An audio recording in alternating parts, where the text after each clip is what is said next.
Hi, welcome to Horse Brother channel. Today I will be talking on a story about an creepy Airbnb unit in Detroit downtown. The story about a lady named Tess Marshall who arrived at an Airbnb unit in the Detroit downtown to attend her interview session on the next day. Upon her arrival to the unit in the late evening, she was shocked to find out that the unit has been double booked by another person named Keith Toshko. She then argued with the Airbnb customer service helpline. However, there are not any available unit available to her. Seeing Tess' predicament, Keith offered her to stay in for the night while waiting for the next day to sort her interview session. Hesitant at first, Keith warms up her to a comfortable level that she agrees to stay. Keith will be sleeping at the sofas while Tess will be sleeping at the room as mutual agreement between them. Creepy things start to happen that night as during middle of the night, Tess was awakened by strange noise when she saw her door rooms was opened even though it was locked. Although feel worried, they proceed to continue sleeping after that. The next morning, Tess then goes for her job interview and is warned to avoid staying in that downtown area. When she returned to her unit, she was chased inside by a homeless man who yells at her to leave. She became locked inside the unit and went down to the basement in hope to get out. She stumbles upon a secret door which leads to a hidden corridor leading to a room with stained mattress and a camcorder.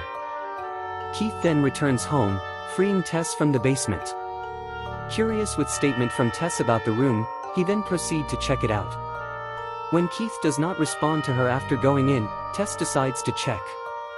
Upon spotting Keith, they are attacked by a naked and deformed woman, the mother, who then kills Keith. Weeks later, the house owner AJ Gilbride from the TV series was alleged of raping of his co-star. In order to fund his legal fees, he decided to sell all his property including the unit in Detroit. AJ travels to Detroit to inspect the house before selling it. Upon checking, he found that there's a tunnel at the basement which may increase the selling price of the unit. When he tries to go in further to measure the place, he was attacked by the mother. During the attack, he falls down into a hole where Tess was held. A flashback to the 80s where Frank, the original owner of the house, kidnaps women and enslaving them in the tunnels. Tess tells AJ that the mother wants to keep them as her children. AJ was then dragged away by the mother to her room, where she forcibly breastfeed him. Tess planned to escape the house with the help of the homeless man, Andre. When the mother was distracted by Tess's escape, AJ finds a room where the mother refused to enter.